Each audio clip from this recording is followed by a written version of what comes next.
नमस्कार दोस्तों, मैं आपका दोस्त रजनीश शुक्ला आपके अपने यूट्यूब चैनल जीएस मैनिया में आपका स्वागत करता हूं। दोस्तों, यह वीडियो डेली करंट अफेयर्स की वीडियो होगी जो आगामी आने वाली विभिन्न परीक्षाओं के दृष्टिकोण से अत्यंत ही महत्वपूर्ण होने वाली हैं। दोस्तों, मेरी कोशिश होती है कि आप लोगों तक विषय को बेहद सरल सारगर्भित रूप से पहुंचाऊं, ताकि आपको प्रश्न के अन्य पहलुओं या तथ्यों की जानकारी साथ में मिलती रहे। दोस्तों, अगर वीडियो से संबंधित किसी तरह की समस्या हो तो प्लीज़ कमेंट करें ताकि मैं अपने को सुधार सकूं। प्लीज़ दोस्तों, वीडियो को लाइक, सब्सक्राइब और शेयर करके अपना समर्थन प्रदर्शित करें, जिससे मेरा उत्साहवर्धन हो और आप लोगों के लिए और विविधतापूर्ण वीडियो ला सकूं। चलिए विषय पर चलते हैं। दोस्तों, आज के करंट अफेयर का पहला प्रश्न है, हाल ही में किसने निकोबारी होदी शिल्प के लिए भौगोलिक संकेत टैग यानी जीआई टैग के लिए आवेदन किया है? ठीक, विकल्प है अंडमान और निकोबार द्वीप समूह, पुडुचेरी, पश्चिम बंगाल, तमिलनाडु। दोस्तों, इसका सही विकल्प है विकल्प ए, अंडमान और निकोबार द्वीप समूह। ठीक, आइए इसके अन्य पहलुओं को देखते हैं। होदी निकोबारी जनजाति का पारंपरिक शिल्प है। यह एक आउटरिंगर कैनो है, यानी कि एक नाव है, ठीक, जो आमतौर पर निकोबार द्वीप समूह में संचालित होता है। ठीक, होदी बनाने का तकनीक विरासत में जो है अंडमानियों को उनके पूर्वजों द्वारा विरासत में मिले स्वदेशी ज्ञान पर आधारित है। ठीक, होदी या तो स्थानीय रूप से उपलब्ध पेड़ों या आसपास के द्वीपों का उपयोग करके बनाया गया है और इसका डिजाइन एक द्वीप से दूसरे द्वीप में थोड़ा भिन्न होता है। ठीक है, इसका डिजाइन एक द्वीप के लोग एक द्वीप में रह रहे हैं तो उस डिजाइन उन लोगों से जो दूसरे द्वीप पर रह रहे हैं उनसे भिन्न होती हैं इनकी डिजाइनें। ठीक है, होदी का उपयोग लोगों और सामानों को एक द्वीप से दूसरे द्वीप पर ले जाने के लिए किया जाता है। ठीक है, मछली पकड़ने, रेसिंग उद्देश्यों के लिए भी किया जाता है। ठीक, होदी दौड़ द्वीपों और गांवों के बीच आयोजित की जाती है। होदी दौड़ भी आयोजित की जाती है जो दो द्वीपों या दो गांवों के बीच में आयोजित की जाती है। ठीक, ये होदी नाव का एक नाम ही है, नाव ही है, पतली सी मछली मारने के लिए होती है, रेस के लिए होती है। ठीक, नेक्स्ट चलते हैं। किस राज्य में सीता माता की 251 फीट ऊंची प्रतिमा स्थापित की जाएगी? उत्तर प्रदेश, कर्नाटक, बिहार, छत्तीसगढ़। दोस्तों, इसका सही विकल्प है विकल्प सी, बिहार। रामायण रिसर्च काउंसिल की ओर से मां सीता की विशाल प्रतिमा स्थापित करने में आईआईटी पटना तकनीकी सहयोग करेगा। माता सीता के 251 फुट ऊंची प्रतिमा स्थापित की जा रही है। इसकी स्थापना बिहार के सीतामढ़ी में इसकी स्थापना की जा रही है।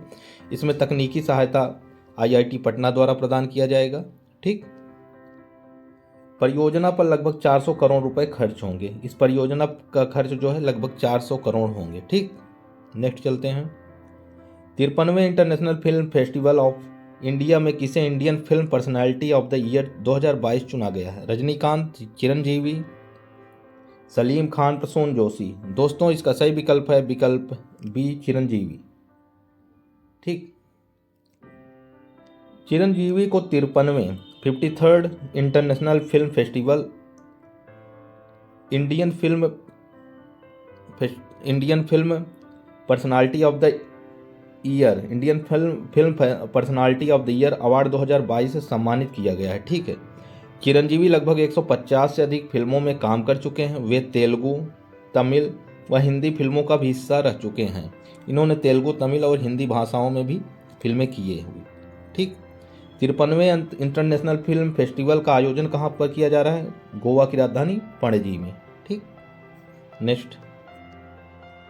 हाल ही में पूर्वोत्तर भारत का पहला क्षेत्रीय यूनानी चिकित्सा अनुसंधान संस्थान का उद्घाटन कहाँ किया गया? सिलचर, शिलोंग, ईटानगर, कोहिमा। दोस्तों, इसका सही विकल्प है विकल्प ए, सिलचर। सिलचर कहाँ है? आसाम में। ठीक, आसाम में। नेक्स्ट। हाल ही में जारी नेटवर्क रेडीनेस इंडेक्स 2022 में भारत कौन से स्थान पर रहा है?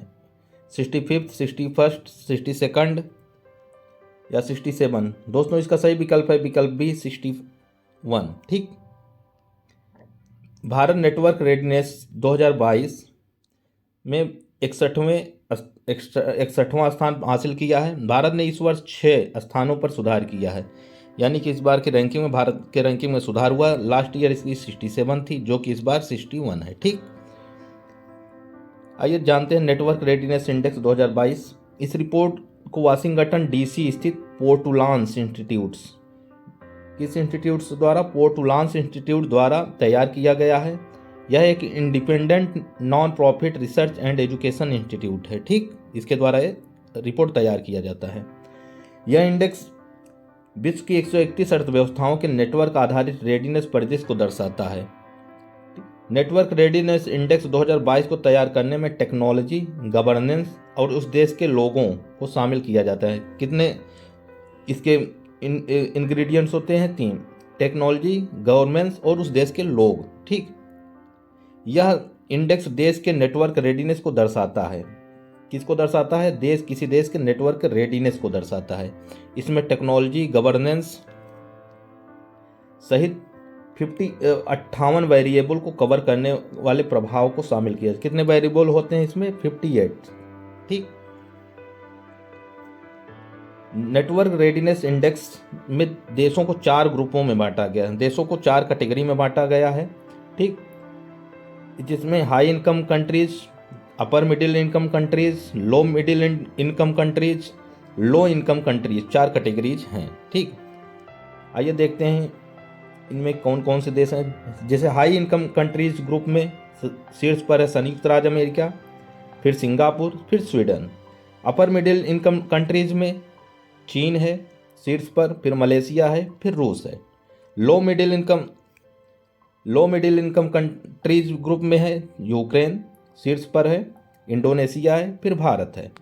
दोस्तों, भारत किस ग्रुप में है? लो मिडिल इनकम कंट्रीज में। ठीक है, लो मिडिल इनकम कंट्रीज में भारत को शामिल किया गया है। ठीक, फिर आता है चौथा लो इनकम कंट्रीज ग्रुप। इसमें रवांडा है, जाम्बिया है, युगांडा है। ठीक है, युगांडा को सबसे पुअर रैंक मिली जो कि 116 है। ठीक, नेक्स्ट चलते हैं। 25-26 नवंबर 2022 को 25वां राष्ट्रीय ई गवर्नेंस सम्मेलन कहाँ आयोजित किया जाएगा? ठीक है, हैदराबाद, चेन्नई, जम्मू कश्मीर। दोस्तों, इसका सही विकल्प है विकल्प डी, जम्मू कश्मीर। ठीक, जम्मू। 25वां राष्ट्रीय ई गवर्नेंस सम्मेलन 25 और 26 नवंबर 2022 को जम्मू क्षेत्र के रियासी जिले में, किस जिले में? रियासी जिले में कटरा शहर के ककरियाल में श्री माता वैष्णो देवी विश्वविद्यालय में आयोजित किया जाएगा। ठीक है, ये प्रशासनिक सुधार, लोक शिकायत विभाग, इलेक्ट्रॉनिक्स और सूचना प्रौद्योगिकी मंत्रालय, भारत सरकार तथा केंद्र शासित प्रदेश जम्मू कश्मीर के सहयोग से सम्मेलन का आयोजन किया जा रहा है। कौन कौन विभाग हैं? प्रशासनिक सुधार और लोक शिकायत विभाग, इलेक्ट्रॉनिक और सूचना प्रौद्योगिकी मंत्रालय, भारत, ठीक है, और केंद्र शासित प्रदेश जम्मू कश्मीर।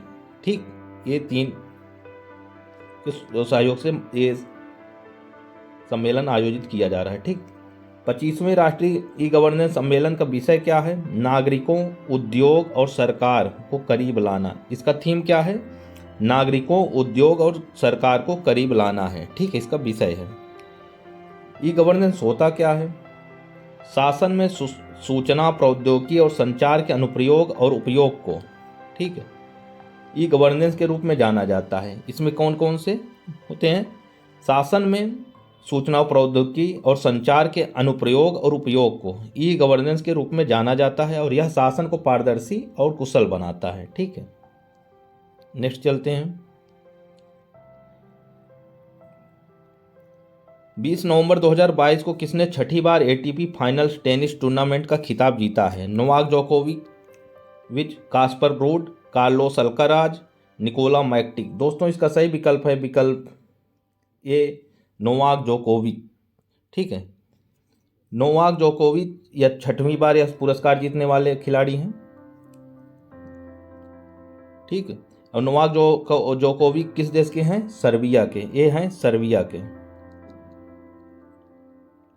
और किसको हरा कर यह इन्होंने पुरस्कार चैंपियनशिप जीती है? कैस्पर रूड को। ये कैस्पर रूड को इन्होंने हराकर ये पुरस्कार एटीपी चैंपियनशिप जीता है। और कैस्पर रोड किस देश के हैं? नॉर्वे के हैं। कैस्पर रोड नॉर्वे के हैं। ठीक,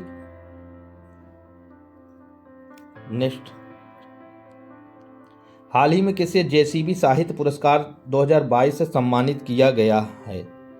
फातिमा ईवी, नंद कुमार, खालिद जावेद, एम मुकुंदन। दोस्तों इसका सही विकल्प है विकल्प सी, खालिद जावेद। ठीक, प्रख्यात उर्दू पुरस्कार उपन्यासकार खालिद जावेद को रविवार को 2022 को प्रतिष्ठित जेसीबी साहित्य पुरस्कार प्रदान किया गया है।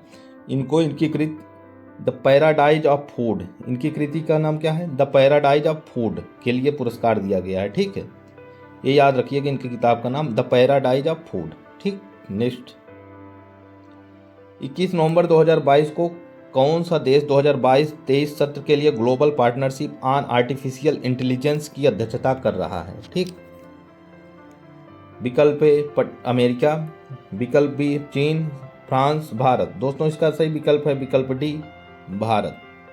ठीक, आइए जानते हैं जीपीएआई क्या है। Global partnership of artificial intelligence के इस्तेमाल से जिम्मेदार और मानव केंद्रित विकास उपयोग का समर्थन करने के लिए एक अंतर्राष्ट्रीय पहल है। ठीक है, यह USA, UK, EU, Australia, Canada, France, Germany, Italy, Japan, Mexico, New Zealand, Korea गणराज्य और सिंगापुर सहित 25 सदस्य देशों की एक मंडली है। कितने सदस्य देश हैं? 25 सदस्य देश हैं। ठीक है, भारत 2020 में संस्थापक सदस्यों के रूप में समूह में शामिल हुआ। भारत संस्थापक सदस्यों में है। ठीक है, इस पहल का मकसद विज्ञान, उद्योग, सिविल सोसाइटी, सरकारों और अंतर्राष्ट्रीय संस्थाओं के साथ ही सभी क्षेत्रों के विद्वानों को एक प्लेटफॉर्म पर लाना है। ठीक, जीपीएआई का तीसरा वार्षिक सत्र है। ये कौन सा सत्र है? ये तीसरा वार्षिक सत्र है। ये तीसरा वार्षिक सत्र है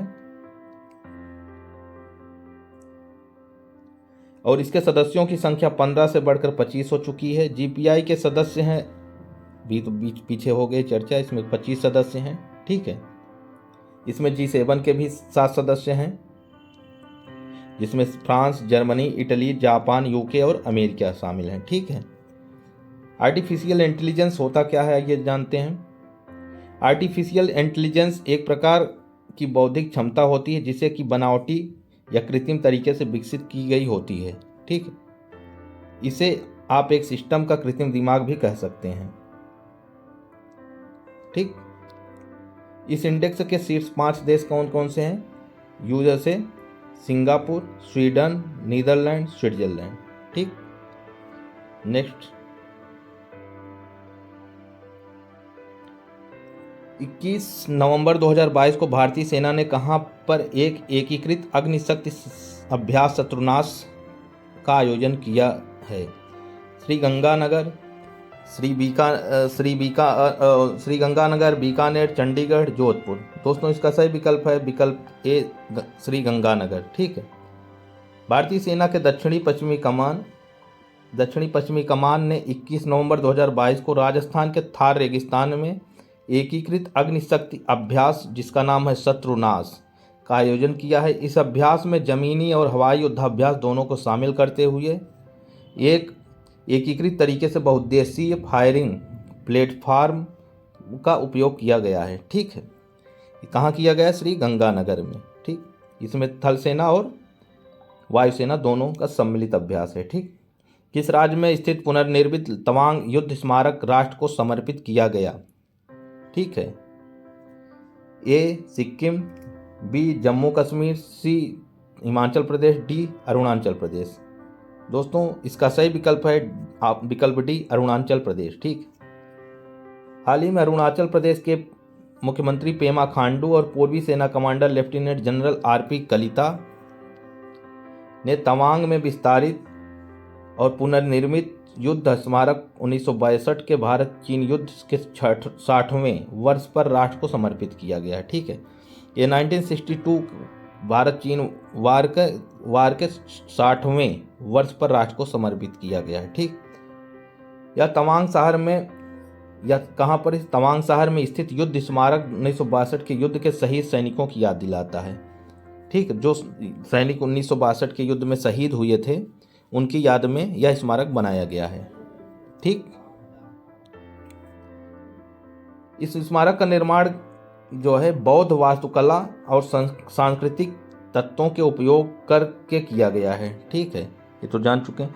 इस स्मारक का निर्माण बौद्ध वास्तुकला और सांस्कृतिक तत्वों के उपयोग करके किया गया है। ठीक, इस युद्ध 1962 इंडो चाइना वार का एक बहुत महत्वपूर्ण तत्व है। देश के शहीद श्री जसवंत सिंह ने करीब 300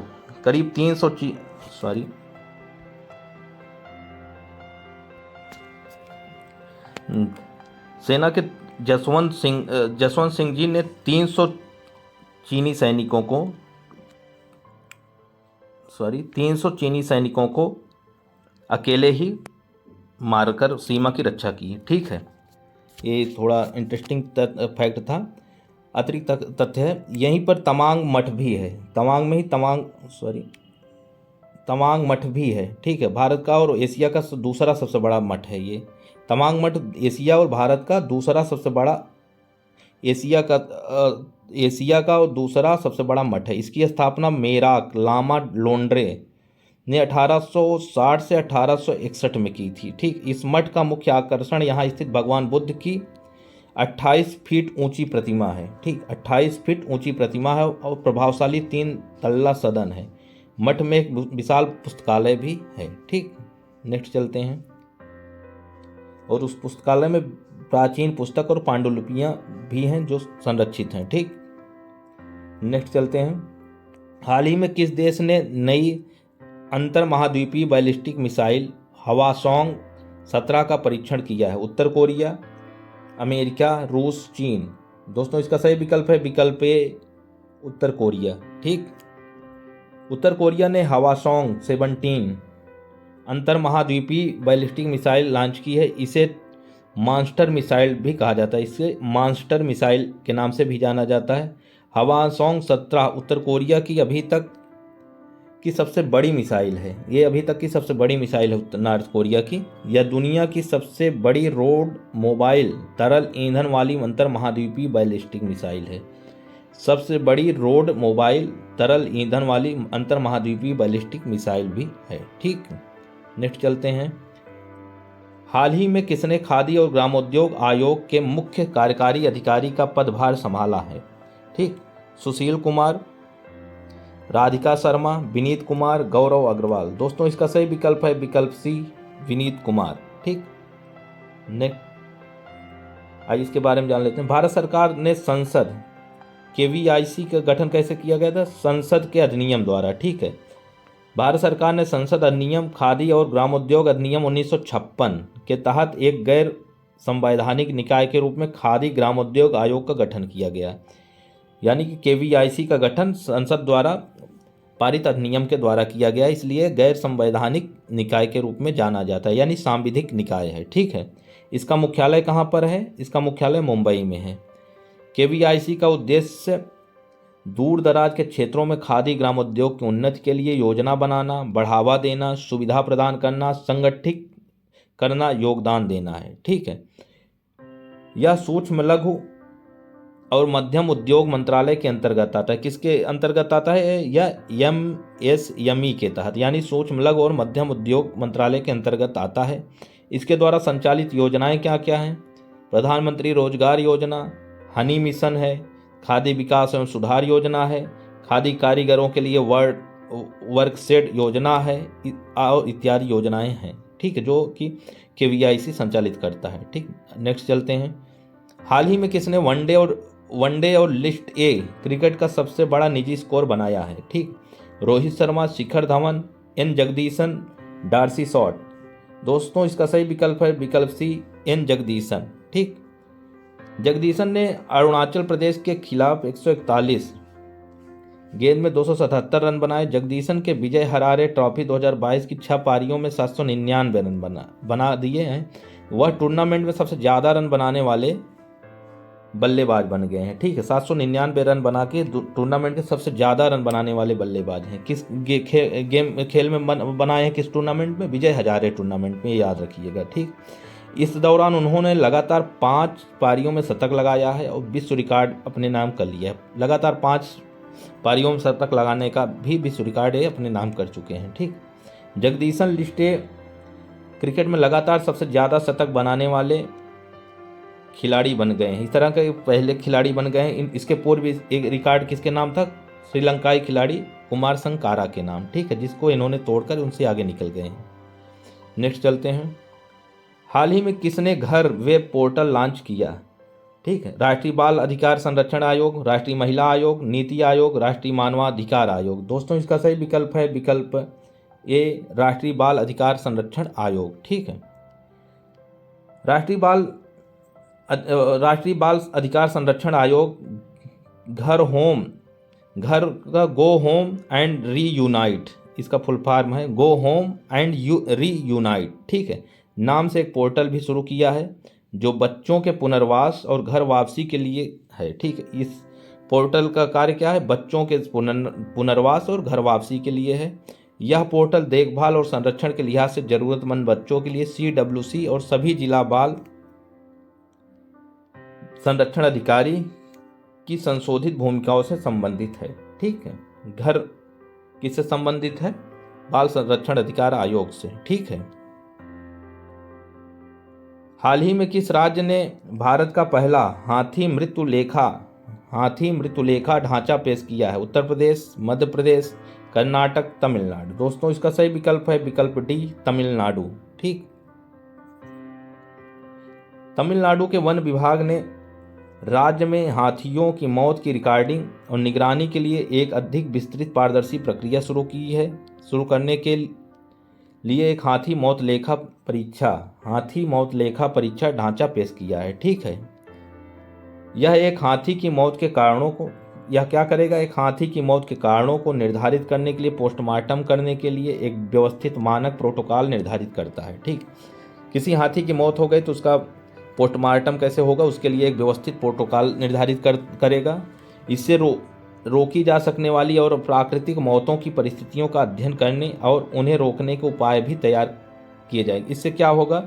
इससे यह जानकारी मिलेगी कि वह हाथी की मौत कैसे हुई, रोग से हुई या शिकारियों द्वारा, जैसे भी उसको फिर उसके बाद रोकने का भी प्रयास किया जाएगा। ठीक है, भारत विश्व की एशियाई हाथियों की आबादी के 2/3 से अधिक का घर है। ठीक है, भारत में विश्व के एशियाई हाथियों की 2/3 आबादी पाई जाती है। ठीक, नेक्स्ट, सरकार ने राष्ट्रीय आत्महत्या रोकथाम रणनीति की घोषणा की है। इसके तहत वर्ष 2030 तक आत्महत्या से मृत्यु के मामलों में कितनी प्रतिशत की कमी लाने की प्रतिबद्धता व्यक्त की गई है?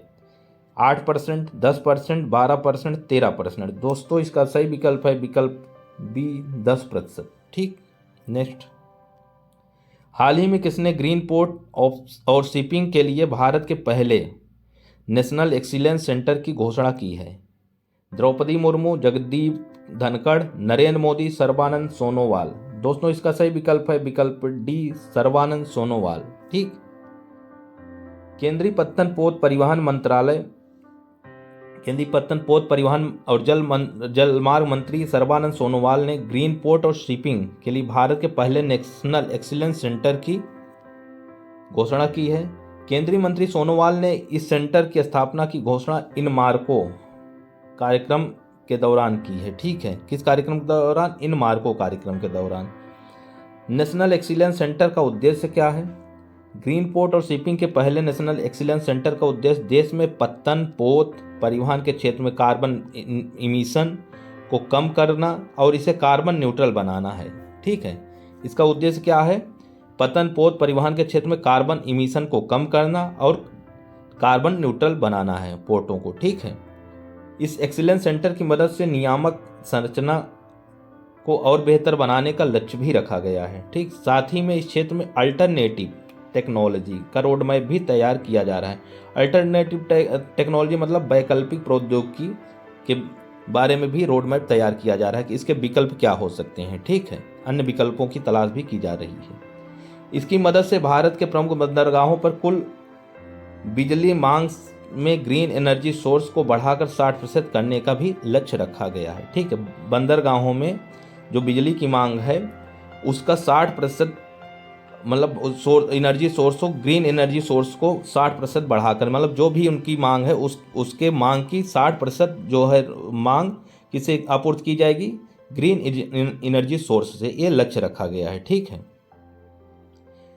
जो वर्तमान में कितना है, 10% से भी कम है। वर्तमान में ग्रीन एनर्जी सोर्स की से आपूर्ति कितना है, 10% है, जिसको बढ़ाकर कितना करने का लक्ष्य, 60%। ठीक है, इसकी मदद से इस क्षेत्र में नवीकरणीय ऊर्जा का प्रतिशत भी बढ़ेगा। ठीक दोस्तों, आज के इस वीडियो का यह अंतिम प्रश्न है।